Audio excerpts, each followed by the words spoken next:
Once upon a time, before I broke my wrist, I could ride a bike. And I rode it almost 5 days a week. It was a glorious time with jumps, drops, step-ups, and even a road gap, which coincidentally is the topic of this video. But before we get ahead of ourselves here, I've got to give you some context. For example, today we're riding in Invermere, BC at Mount Swansea, just west of the Albertan border. And of course, Yuka and I are riding with our van life friends, Antoine and Isabel. During the last few rides, I've been challenging Yuka to climb faster. I said if she can beat Isabel to the top, I'd buy her a cake. Isabel is a really strong climber and always beats Yuka to the top, so this should be a good challenge for Yuka. The only catch was that Yuka couldn't tell Isabel because I feared that Isabel would take it easy on Yuka. Yuka had failed at her last few attempts, but today she smelled blood in the air and went off like a rocket. Isabel was tired from a big hike the day before and didn't have much energy for the climb today, and Yuka knew it.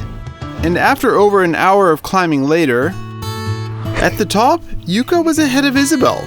She had earned a cake. But there was a problem. Yuka wasn't happy about it at all. Is that it? You're not happier? She felt like she had cheated. I thought you'd be happier. I feel bad. Yeah, what do you feel bad about? I feel like I cheated. Isabel knew something was up over the past few rides, and we refused to tell her what was going on. But now, it was finally time to spill the beans. You need to tell Isabel. We've been like teasing you for like a few days. Oh, I wanna know. Now I can tell you that. What? So Eric just whispered in my ear. If you win Isabel on the climbing, I will buy you a cake. So you're gonna have a cake today for sure. Exactly. Oh, is that why you're going so fast today? So. Yeah, you're having a cake. No, we are having a cake. Everyone? Yeah, we can get a whole you cake. made it. Hey. Oh, sweet.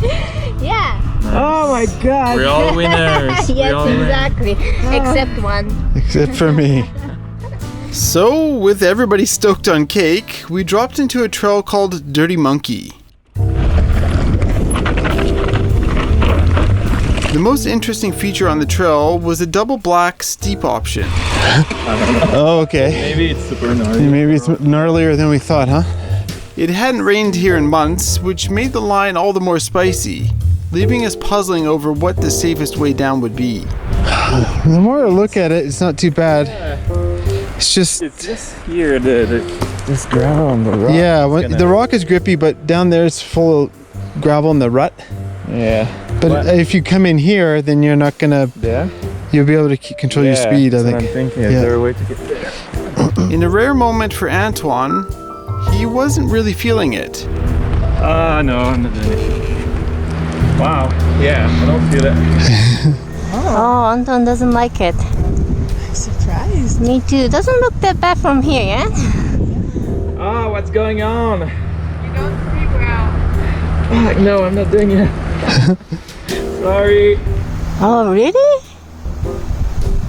Oh, Tony's bailing out. And equally as rare, I offered to drop in first, right after Antoine cleaned off the trail for me.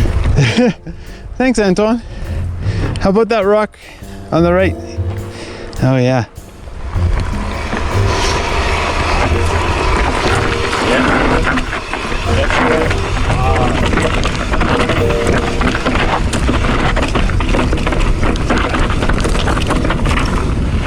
You.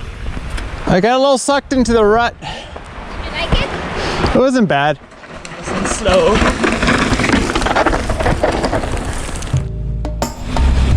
But at last we arrive at the reason why you clicked on this video, the road gap.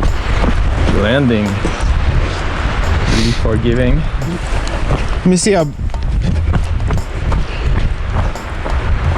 Maybe no, 8 or 9 feet. Although I've done bigger drops in the past, this one actually crosses the shuttle road.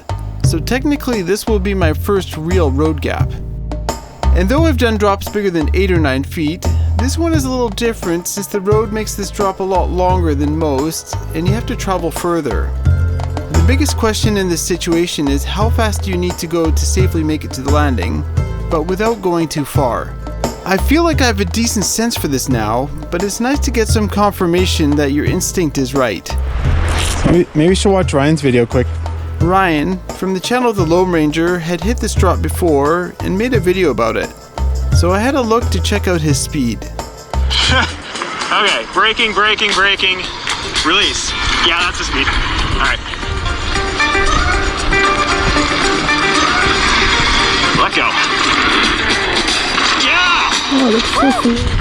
I think he's just letting his brakes go at these trees. But Antoine didn't need no stinking video and just sent it after minimal inspection. Phew, that looks good. However, things didn't go quite as easily for me. It feels pretty slow. In fact, it might not have been the right day for me. That's crazy. My anxiety was escalating and all those negative thoughts started to creep in. We hadn't done any drops or jumps on the ride leading up to this, and now it was time to send my first road gap? Well, as it turns out, I have a weird little strategy to overcome this. Let me explain.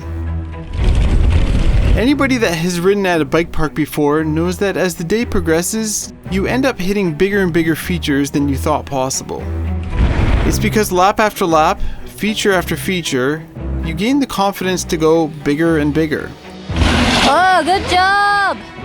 Your mind enters a flow state and you become super focused. None of those negative thoughts creep in, you're riding on instinct and your confidence is at an all-time high. Outside of the bike park, however, this flow state is a little harder to achieve. The laps are slower and the features are fewer and farther between. But I found a way to build up that intensity and push out those negative thoughts. And that method is kind of weird. I'll do many tiny laps rolling up to the feature. I don't stop. I roll up to the feature, turn around, run back up, roll up to it, turn around, run back up, roll up. You get the picture.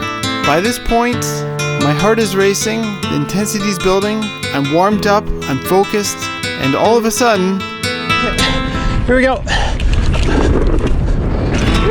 I reach the tipping point and send it. Ah! I know many of you might think what I'm doing here is ridiculous, and I agree, it feels ridiculous, embarrassing even, but it worked. Oh yeah. And I fully expect to get roasted in the comments for this.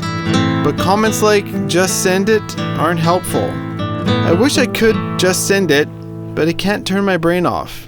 I really need to be in the right state of mind to do this stuff, and I think a lot of you out there are in the same boat. After the road gap were a few more jumps, with the first being the biggest. And still, my head wasn't really in the right spot. Skipping the first, and hitting the second kind of awkwardly.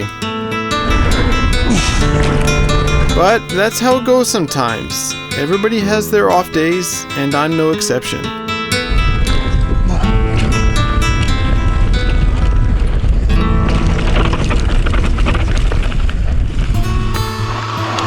And speaking of off days, if you watched my previous video, you'll know that I broke my wrist and I've got to wear a cast for 6 weeks. I did manage to convince the doctor to cut a hole in it though, and that's because I'm using a bone healing stimulator. Basically, it's a little ultrasound that I place over my scaphoid once a day in hopes that it will heal faster. I bought it on Craigslist a few years back when I broke my other scaphoid, and while there's a lot of doubt as to whether these things actually work, I prefer to have it on my side. But, as always, thanks for watching and stay gnarly.